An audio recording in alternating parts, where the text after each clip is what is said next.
Hey, I'm Olivia, And hey, I'm Dad. and you're listening to Soarin' Around WDW.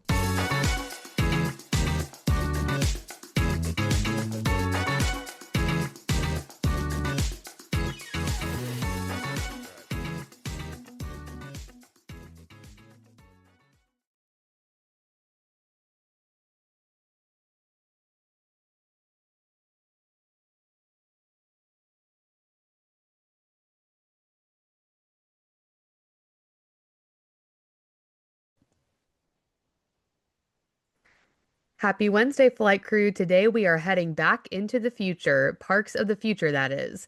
Dad, are you ready to sit back in the Imagineering chair today? I'm good and ready.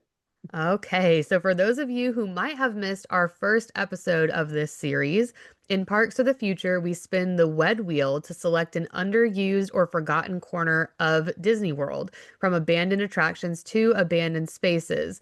Then each of us presents our own blue sky concept to reimagine the space into something brand new.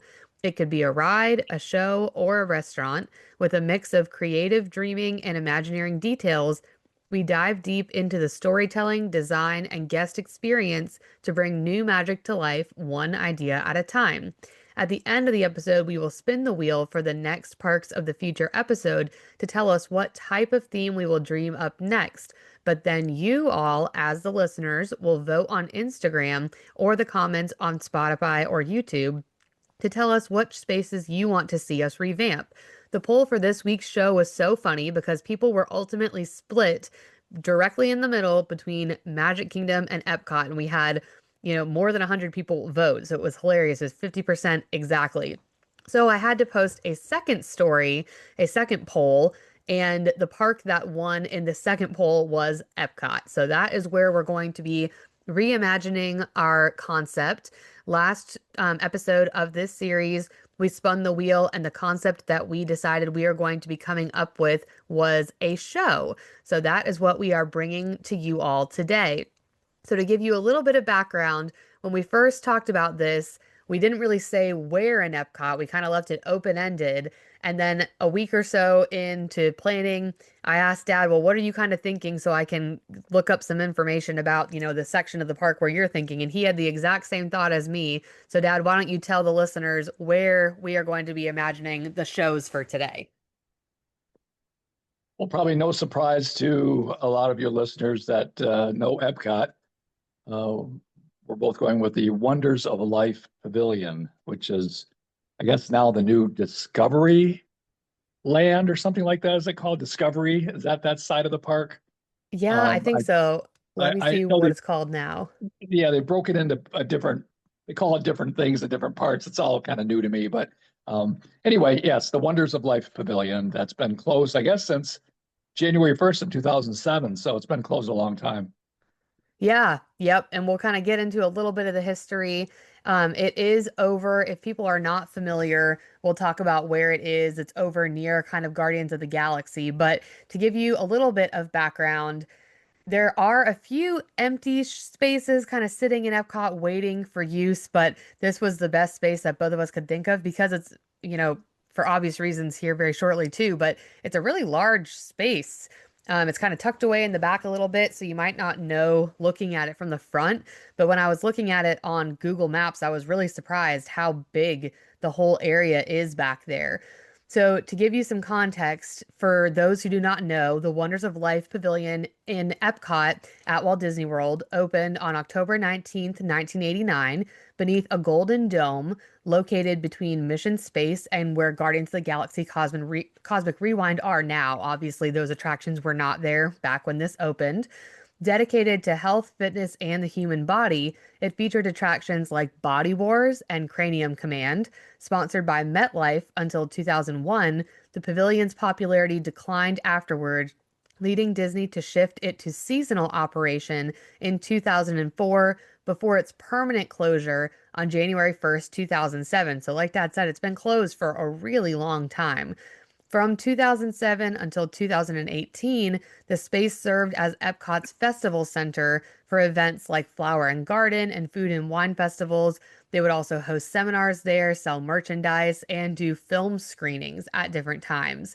But during this period, most of the original attractions were dismantled or removed, including the Body Wars simulators and Cranium Command sets, although some theater spaces continued to be reused.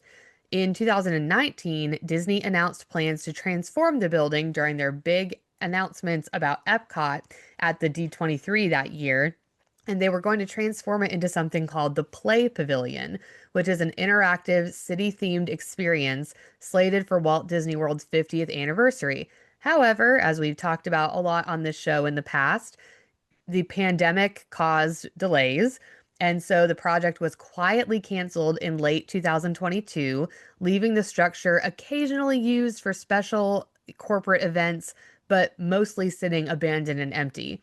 If you look on the Epcot map on the My Disney Experience Disney World app, it is literally still just sitting there as this golden dome. You can still see the building, but nothing is listed as to what it is. So, in case you've ever been looking at the map and you've wondered what is that crazy building, there is kind of your background history.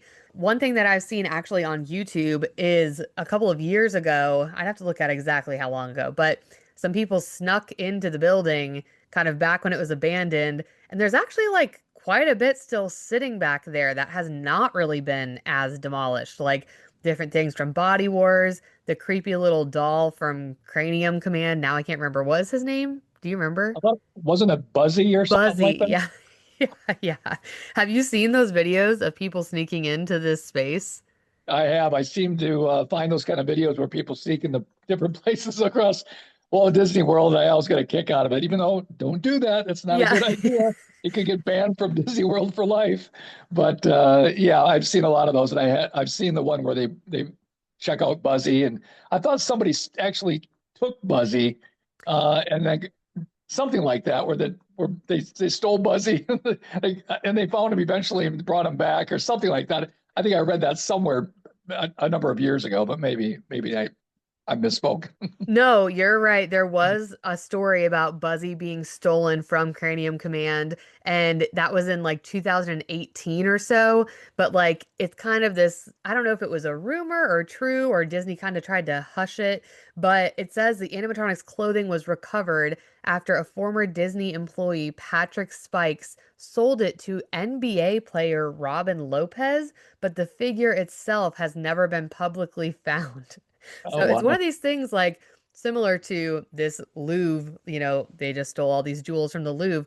What are you going to do with them? Anyone you try to sell them to or just like it's going to be all over people all over you. I mean, the obviously the jewels at the Louvre are a lot more valuable than Buzzy, the Buzzy. audio animatronic from Epcot, but it's super interesting to try to, think of where are you going to sell this and think you're not going to get caught. There and especially it's such a different Disney lore. I guess this employee was considered an urban explorer and ran this backdoor Disney social media account. He was arrested in 2019 for the theft of various Disney props, Buzzy's clothing being one of them.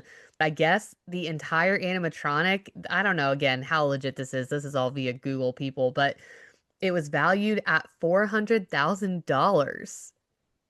And somebody said Wow, the animatronic weighed 300 pounds. Was it that big? it was pretty big, yeah, and I could see with all the electronics and everything and pneumatics and things they use in it that it could probably easily weigh that. So yeah, Okay. It's interesting to go and watch those, yeah, abandoned videos that people do. And yes, we are not endorsing people, going in and doing that, but it is very interesting to watch and just kind of see what's still sitting back there and what's going on in that building. I also saw this really funny meme where it was, I'll have to post it on the Instagram, but it was the Golden Dome and they had put a sign on it for Halloween, like a Spirit Halloween store, because they always put like Spirit Halloween in these like that's abandoned great. old things. That's I great. was Yeah. like, that's pretty funny. So yeah, if you are a longtime Disney fan, you definitely remember this pavilion. I know we went in it many times before its closure. And Body Wars, if you're not familiar, we talk about it a lot in our Parks of the Past Epcot episode and kind of go into it, but it's very basically the same simulator as Star Tours. So, but you're going through the human body. It did make people a little nauseous and sick, wasn't necessarily combined with the images on the screen, wasn't necessarily the most like, user friendly show. Now it does leave a great space for something else to come to this area, and I can't believe they haven't utilized this huge space, especially right next to this new and awesome attraction. So the show that I have come up with to take part in use of this space is a Marvel themed stunt show. So my inspiration was from the Disney California Adventure, very short but incredible Spider-Man little stunt show that's right outside of the Web Slingers attraction. This would fit in this space because of Guardians of the Galaxy finding a home here in Epcot.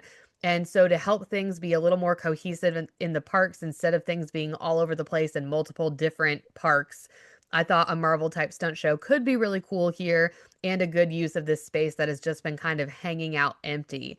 Now, Dad, have you seen videos of this short little Spider-Man show at California Adventure?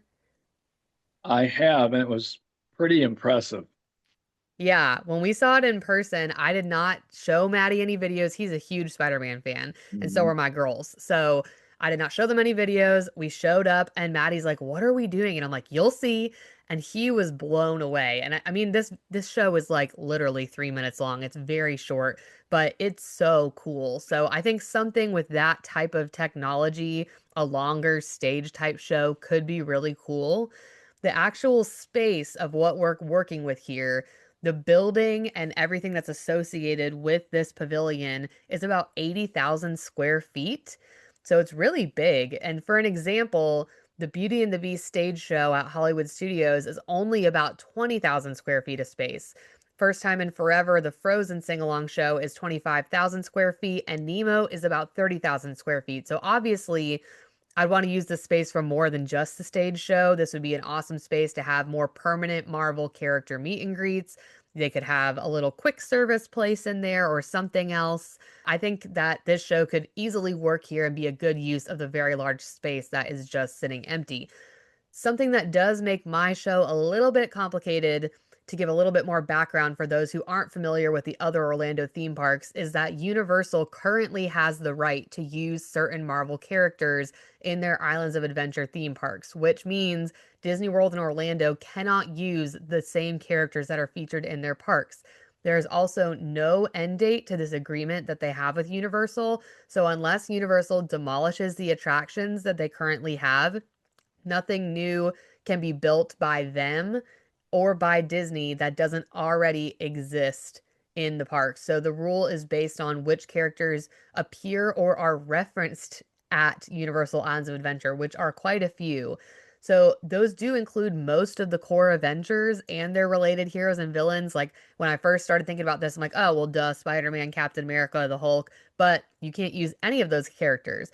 So specifically restricted characters and groups are the ones that are featured at Universal include Iron Man, Captain America, Thor, Hulk, Black Widow, Hawkeye, Spider-Man, and their related, villains like Venom, Green Goblin, all of that. The X-Men are also out of use, Fantastic Four, and things like Loki, Ultron, Red Skull. Those are all unavailable to be used. Now, characters that Disney World could use are all of the Guardians of the Galaxy characters because that all came out post agreement. Doctor Strange, the Black Panther, and you can't really say Avengers necessarily because that could link it to the other characters, according to what I read. Shang-Chi, Miss Marvel, Moon Knight, and the Eternals, which are kind of newer MCU characters introduced after the deal. So that's a little bit about my concept. So before we get more into like what it could potentially look like, what are your initial thoughts on this, Dad? I think it's a great idea. There's not a lot of anything like that anymore anywhere in Disney World, and where there's a, a live stunt show other than, of course, Indiana Jones, and that's still great. Uh, it's been around a long time, but Yeah. it still attracts good crowds, I guess. So they're keeping it in there, and I know it's a very expensive set and a very expensive show to have. But Indiana Jones is kind of like uh, Batman or Superman or Pirates of the Caribbean, Jack Sparrow. It's got that. It's just going to go on and on and on. So I don't see them probably getting rid of that. But yeah, I think your idea is great. It's unfortunate that you can't have more of the the big hitters, the Spider-Man, the X-Men, Yeah. Fantastic Four, and use them in a show like that, because I think that would probably hit a lot harder. But yeah, I think Black Panther's popular. Of course, the Guardians of the Galaxy is huge. Um, yeah, I think that could go over well because you just don't have a lot of those types of shows, or really, again, other than Indiana Jones, that I can think of anywhere else in Walt Disney World. So I think it'd be great. Yeah. Okay. Great. Yeah, I agree. I feel like I wish maybe by the time if Disney were to come up with something like this, the agreement would be over and they could use anybody they wanted. That would be totally ideal. And honestly, at first I was like, oh, well, maybe we should just do the Guardians of the Galaxy characters because they are so popular and it's been such a hit. But since they already have that right next door, I'm like, well, why not throw in some of these other characters? Like you said, Black Panther's super popular. Doctor Strange is pretty popular. So I thought we could, come up with something that uses those characters, even though they are characters that I'm less familiar with when we're talking about like the Avengers type characters. So, Dad, do you want to talk about kind of your idea initial part or like what you're thinking as far as theme and show? Just a little bit of a thing Sure, before we I'll get just give a deeper into it. little tease on it. Mine is very basic, but I thought it's something that's really missing across almost all the parks. Even though I would like to do a show that's called, and the name could vary, but I just call it just music, and that's what it is. Ooh. It's just music. My wife and I, over the years, we've gone to many concerts. We're down here in Florida, and of course Tampa and St. Peter. The concerts all the time. So I got a chance to see a lot of concerts here that I never even got to see in high school because I lived up in Alpena, Michigan, and we weren't close to anything. So it's hard to go see concerts. Yeah. They do have in the EPCOT, they do have the Eat to the Beat concert series over the years, and all the flower power stuff there in the spring and the one in the fall, the food and wine. And I always enjoy those concerts. They're little 30-minute concerts. I'm sure you've probably gone to a few of those. I know we took you, I think, and Regan when you were young to Oh, some of yeah. those concerts. They're little 30-minute concerts, but they have, I think they have like three in the evening. Yeah, and I can expand on that, but I guess that it's gonna be about music, and I can expand on that more As now, we or do you get want me to hold off? Well, hold off. Yeah, that I like the idea. I think that is something that people of all generations could really enjoy. And it's something that, yeah, you're right, isn't really a super permanent thing in the parks unless it's like Disney specific music. So I think it could be a great opportunity and potentially with Epcot supposed to be more like educational somehow working in even in the pavilion space more different educational or hands-on pieces with music or instruments or something like that. I think that could be really cool. Okay, cool. So to get into the core concept of these projects, so kind of talking a little bit more about what kind of the main narrative or journey would be. Is it character driven, original IP, or Disney IP based, or kind of what is it coming from? So basically, this for mine, it would be a Disney IP based show with the Marvel characters being at the forefront. The purpose would be to fill the empty building space, obviously.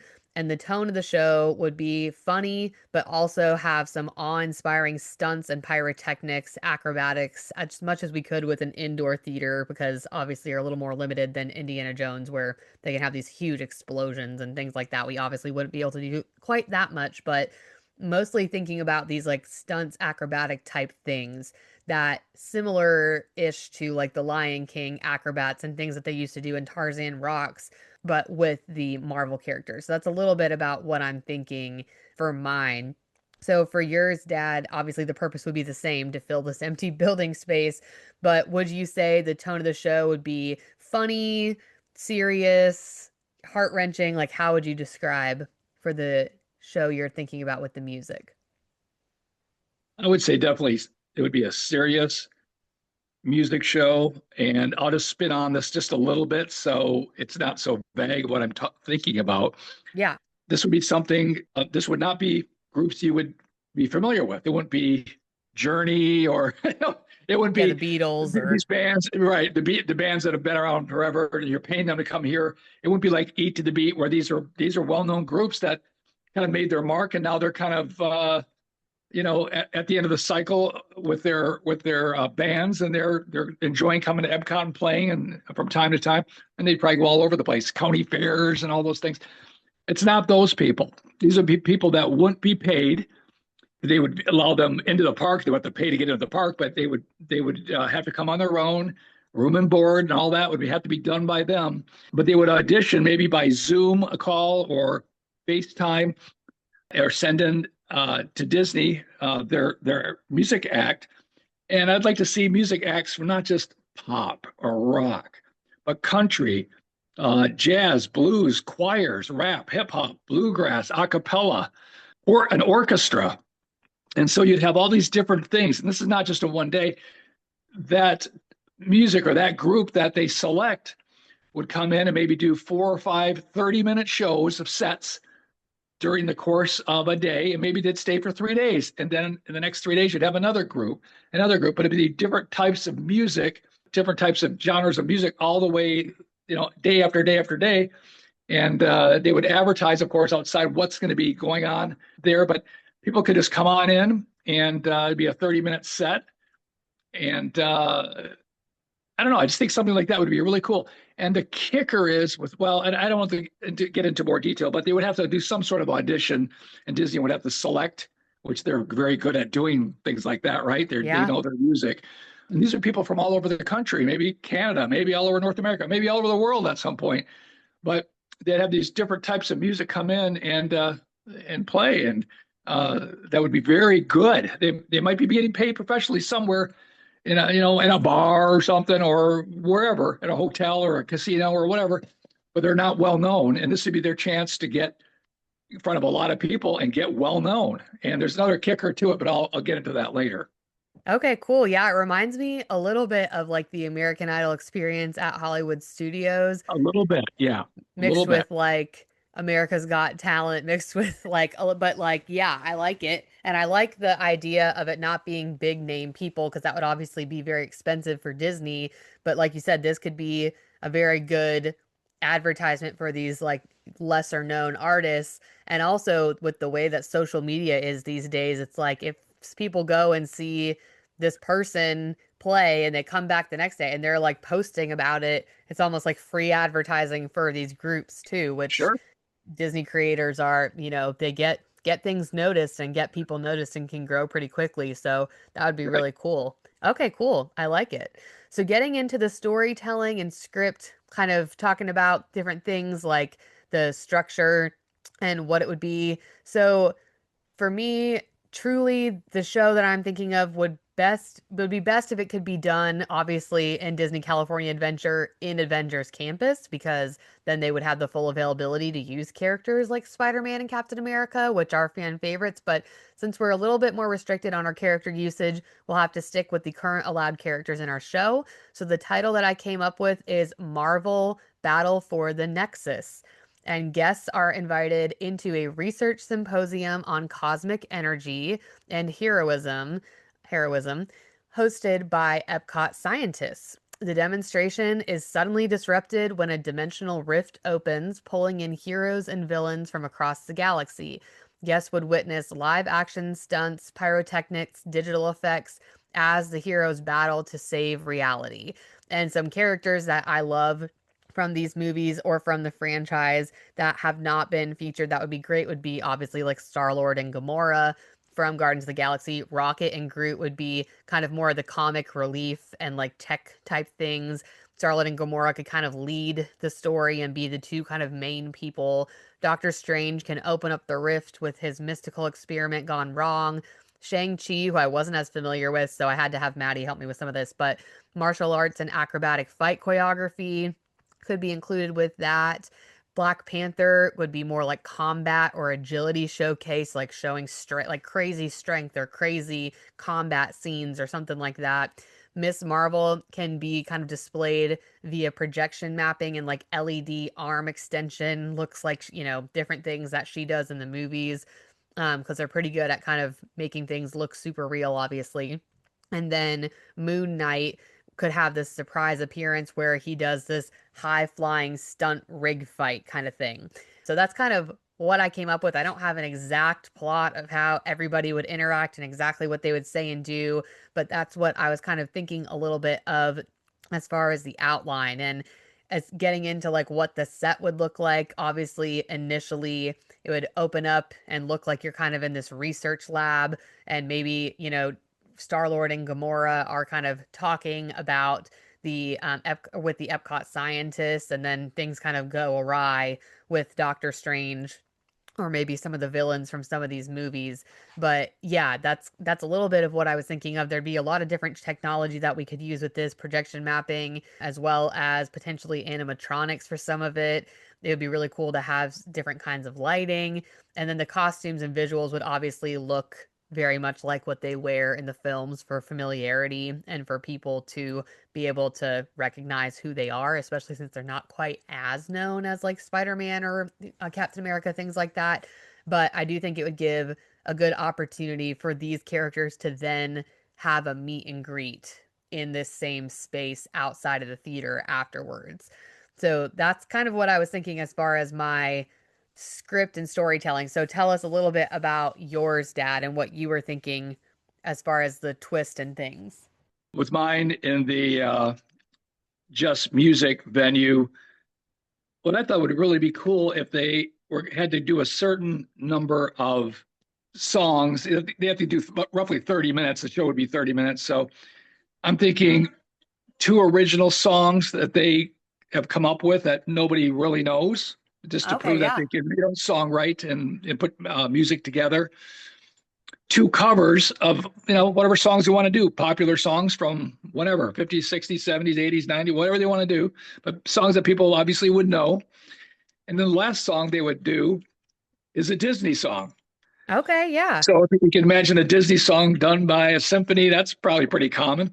But throw that into bluegrass or hip hop or rap, it would be kind of fun to see what they can do. And they could pick any Disney song they want, but it have to be a Disney song from a Disney show, Disney movie, Disney ride, whatever. I thought that'd be kind of neat. That way, it kind of keeps it Disney, but yet it kind of pulls it back to showing their talent by the songs that they write and put together. And then the covers are ones of just popular songs that people would enjoy. So anybody going in is going to go, well, I know the Disney songs, I know the covers. They're always going to know some of the songs, but then the original songs is something that makes it kind of fun too. And to take it a little step further, to really get these groups to be excited to say, I'd love to be part of this.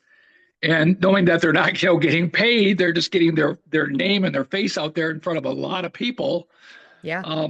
They would have a couple record executives in the crowd or there that, not saying anything's going to happen, but they're there. And But if it they see could. some really good talent, you know how it goes. The music business is tough to get into, but if they see an act or two that's really good, they might sign them to a record offer or talk to them further or want more, something like that. So I thought that'd be kind of neat. So there's excitement of that, but it's not like you would know who those executives were or where they are. It's not like they're sitting out in the front like, some of the America's Got Talent or something. It's nothing like that, but they're there. And this every group up there would have an opportunity to play in front of people that really know the business. And that's exciting alone. Like, most people would never get that chance to do that, even if they're a really great band. So Yeah. I thought that would be kind of fun. So I had again, just kind of repeat two original songs, two covers, and a Disney song, clean it up with that. And then have some record executives or recording executives there that can see the acts and go from there. I thought it'd be just kind of a fun way to do it. Yeah, that would be super fun. And I think, like you said, and I feel like it would not be hard at all to get people interested in that opportunity. It's like you hear Disney, even if they're not getting paid, they know that the exposure would be huge and they'd be exposed to way more people than they are in like you said, like a bar or a casino or something like that, depending on where they're at. But usually this space could be really cool. So yeah, that would be awesome. So thinking about kind of the space of the theater itself, I was thinking that it would probably seat about 1,500 people per show, matching like the Finding Nemo musical capacity. For mine, I was thinking about a 30-minute show, which sounds like yours would probably be pretty similar, like 30 minutes set, Dad, you Right. think? Yes, about 30 minutes. Okay. And for mine, you really could do it up to 8 times a day or so. It could be done later because it's an indoor theater, so you're not reliant on the light or anything like that. The Frozen sing-along show is done many times a day like this as well. Frozen is usually about 10 times a day, but it wouldn't be quite that many times because it will require more live actors than the Frozen show does. So it'd be a little bit more expensive to put on, but not quite as expensive as, like you said, Indiana Jones. So I think about 8 times a day or so. How often do you think that your show, how many sets do you think they would do in a day? I would say since some of these groups could be very small, or they could be very could be a choir. I would say about five would be about it. And I think about Beauty and the Beast stage show. I don't think they run more than five, do they? I don't Uh, think so. Maybe And four or five. That's about it. Because it takes a lot out of you. So yeah, let me look real quick at because I think when I was looking it up, that was the first one I looked up and I was like, oh, it's not that many show times. Shows vary. Okay, let's see how many there were today, just for example, because I am curious. Yeah, 5. Mm-hmm. five, yeah. So I would go with five with something like this because it would be the same band playing maybe five times, maybe 3 days in a row, and then they'd switch over to something else and just keep switching through. And that could change. That could go to just once a day. But I think that'd be they get the group there, unless there's a problem where they can't play or something for whatever reason, somebody gets sick or something. I would think that'd be 15 times they're playing in front of a. And I thought the audience too would be around somewhere between 1,000 and 1,500 people. That's a very big building, and they could probably pull that off. Yeah. Okay, cool. Perfect.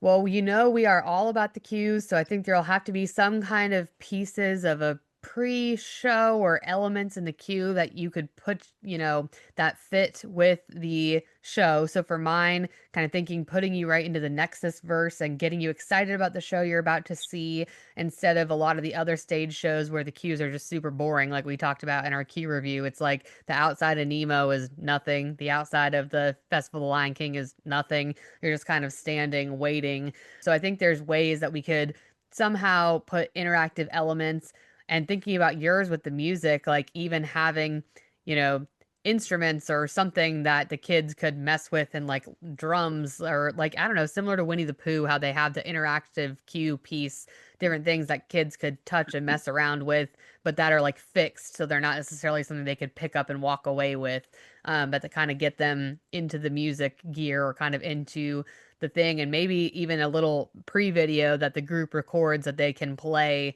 when people are waiting outside of the theater about the group.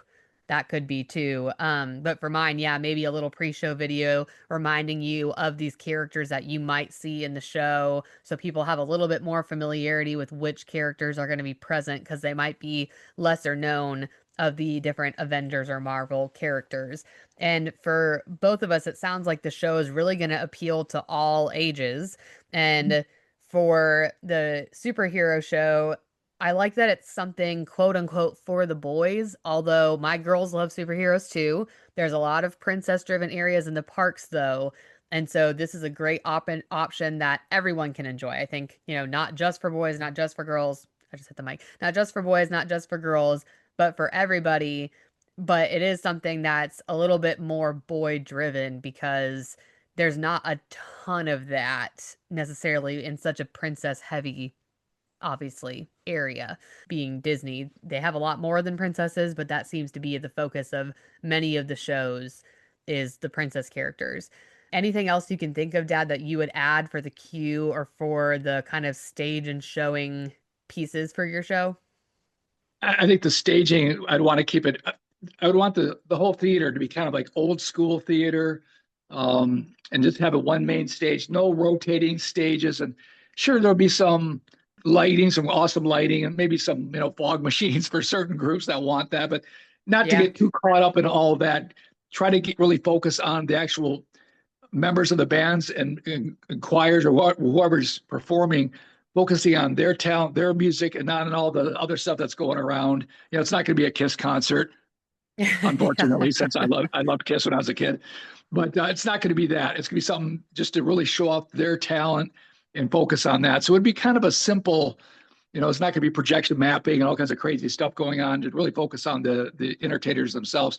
And as far as the queue is concerned, I'd like to see this to walk into a really large room and just kind of fill that room up to a certain degree, like some of these other shows that we've seen, not necessarily be in a queue line, and maybe have different, uh, you know, TVs. I say flat screen, and everybody's got flat screen because it was all, yeah, well, flat screen TV, whatever. That's all there is. But have all these different TV screens, and some big, some large, showing different maybe videos. Maybe have some album covers from back in the day when, and of course, vinyl's coming back very strong. Yeah. But when we were all growing up in the 40s, 50s, 60s, 70s, right on through until CDs came out, there were a lot of album covers ever out. So you could have a lot of album covers maybe all over the walls. Some people get a kick out of, oh, I remember that, kind of thing. So it's kind of something that would be have some different types of groups playing lightly in the background, just kind of mixing up different types of music. And so it's just to introduce some people to, it's EPCOT, all these different countries, all these different things going on, just to have some different types of music that maybe some people are like, oh, I don't like bluegrass or I don't like country. They go in there and go, oh, this is really good. Just see something different and kind of, I don't know, not necessarily break somebody out of their mold, but just to have them appreciate different types of music that they might not do because they're just listening to the same radio station all the time or stream the same music all the time.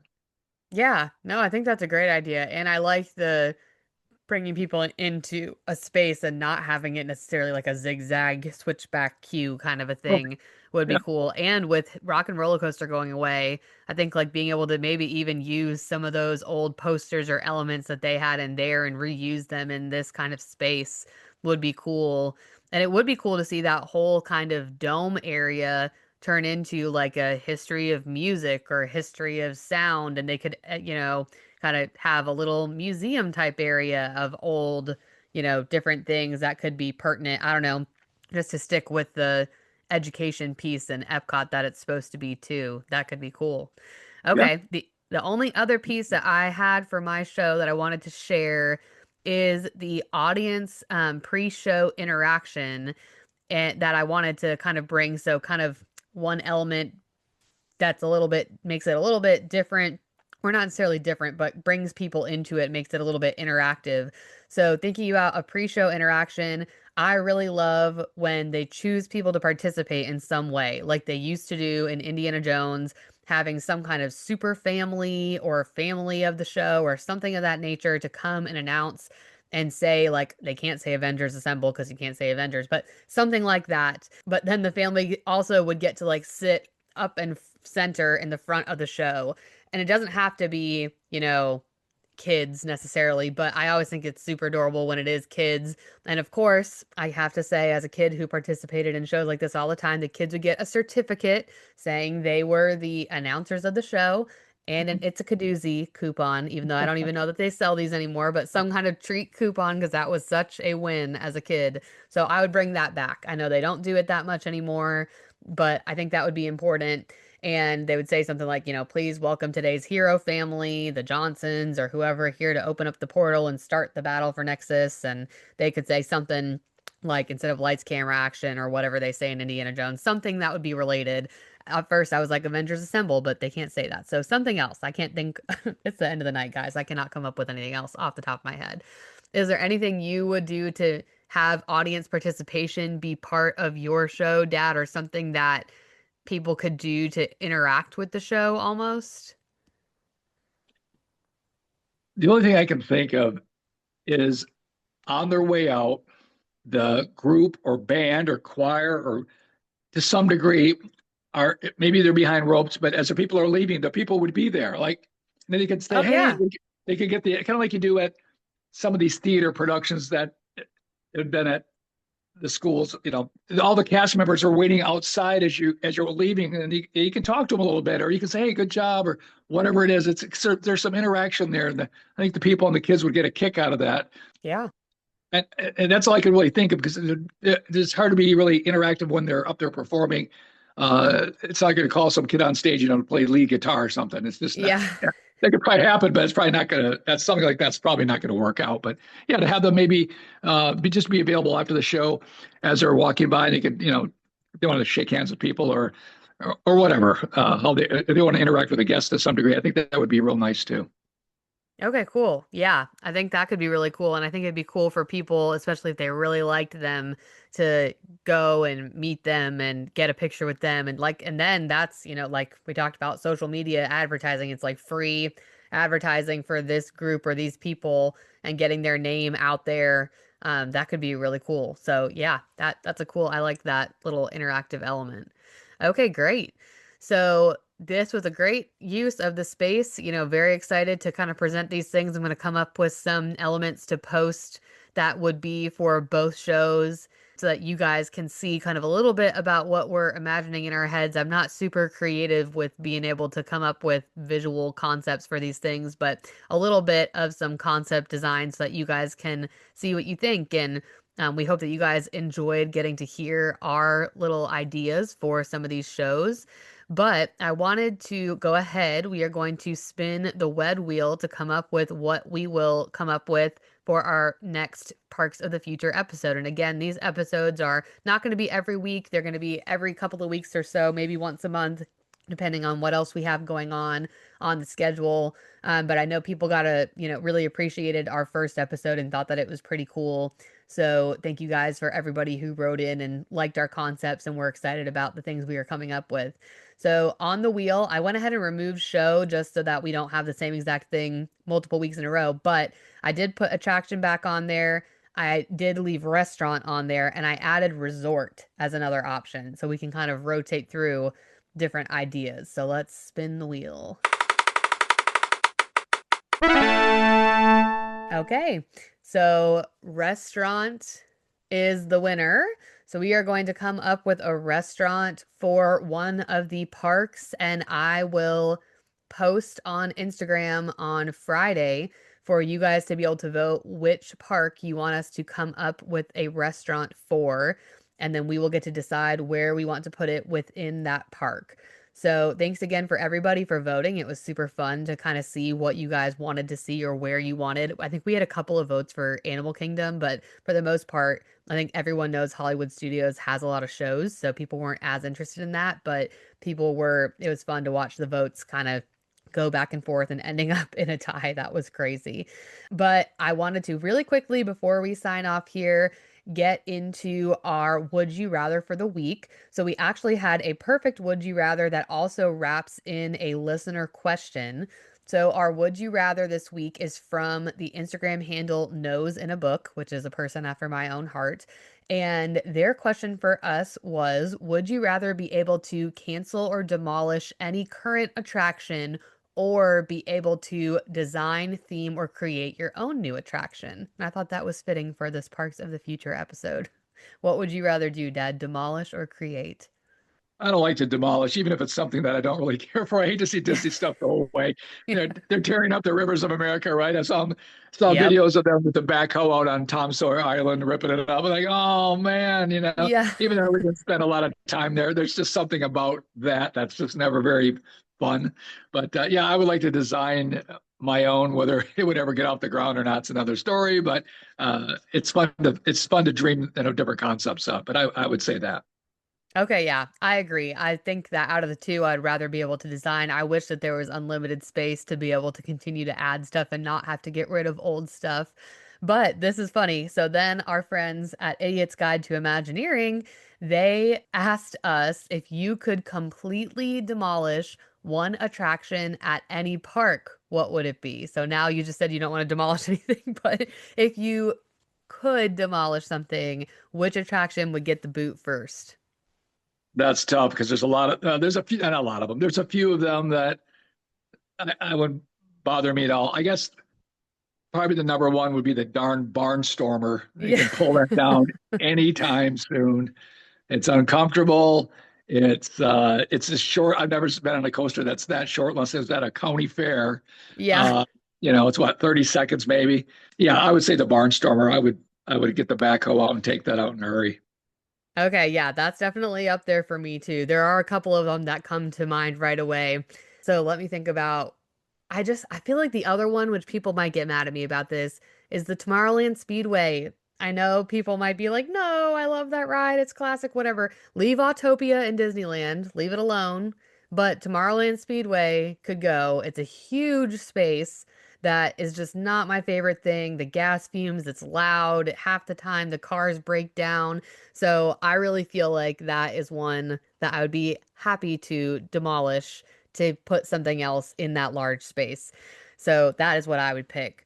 I would be remiss if I did not mention that our friends, the Idiot's Guide to Imagineering podcast, are hosting a award ceremony called the D-Ticket Awards, which is a really cool thing that they've come up with, similar to the Oscars or, different things like that, the Golden Globes, that they have come up with different categories where you can vote, and they will have an award show on their podcast December 1st. And they did a really cool thing where they had a Friend of the Idiots podcast of the year, and we were nominated, Dad. Wow, that's great. Yes, so we are nominated. The other podcasts that are nominated are also great podcasts too. Make It Magical, which is another one of my favorites. Rope Dropping Knowledge, Jet Setting with me, Michelle Schwartz, and The Civil Gore. So if you are listening to this show and you enjoy our show, I would really appreciate if you would go to the Idiots Instagram. They have their link. You have to sign in with your Google account or whatever account via Google to vote. And it is anonymous, so we won't know if you didn't vote for us, but we would really appreciate if you did. Their handle on Instagram is at Idiots Imagineering. But the other categories that they came up with are super fun, so I'm just going to name them. There's 20 different categories. I'm not going to name every single thing in each of them, but I thought it was really creative. They did an awesome job. So the first one is Best Reimagined Attraction or Land, Imagineering Achievement Award. Best animatronic not trying too hard, which I have to read these. The Papyrus Egyptian in Spaceship Earth, because he doesn't even hit the paper. Rover in the Carousel of Progress, the Winking Hippo in It's a Small World, Paperboy in Spaceship Earth, who is now chronically facing backward, and the tongue stuck Sven in Frozen Ever After. They also have Best New or Updated Experience of the Year, Best Immersive Dining Experience, Best Final Product that lived up to or surpassed the concept art, Best Disney Park Sound, which is a fun one, Best Disney Park Smell that isn't food or pirates water, Outstanding Use of Fog in an Attraction or Show, Hardest Loss of the Year, the Beloved But Dead Award for Most Mourned Extinct Attraction or Land, Ride that feels like a fever dream when you describe it to a normal person, which they put things like Journey into Imagination with Figment, Mr. Toad's Wild Ride, Mickey and Minnie's Runaway Railway, Superstar Limo, which was at California Adventure, and Pinocchio's Daring Journey. They did the Joe Rohde Award for Most Convincing Artificial Portrayal of Nature, Resort Hotel of the Year, Pre-Show Icon Award, Non-Disney Park of the Year, Attraction of the Year, Classic Attraction of the Year, Modern, and Most Anticipated Upcoming Project. So they really put a lot of thought and effort to this. It's super cool. I was loving listening to everything they came up with. But yes, you have until November 17th to vote, and they will announce the winners on December 1st. They're also doing a fundraiser for New Hope for Kids. And so that is also closing on December 17th. And if you donate, you will have the chance to win a $75 Disney gift card. So please go donate. It's a great organization that is local to Central Florida that helps families who are grieving or facing life-threatening illnesses, and they help bring hope, joy, and healing to those children. There's a GoFundMe link there too. But thank you so much to Idiot's Guide for writing in your question and for nominating us. We really appreciate you guys. And thank you again to Nose in a Book for inserting that Would You Rather question. But I think for now, that is everything, Dad. So we will see y'all next week. See you next week. Hey, thanks so much for listening. If you enjoyed today's episode, be sure to give us a follow on Instagram at Soarin Around WDW Pod, where we share fun reels, throwback photos, and dive into our old versus new debates. If you're listening on YouTube, don't forget to like, subscribe, and drop a comment. And for our Spotify listeners, a follow and a 5-star review would mean the world. If you're listening on Apple, hit that 5-star button and leave us a written review as well. Thanks again for joining us. See you next time.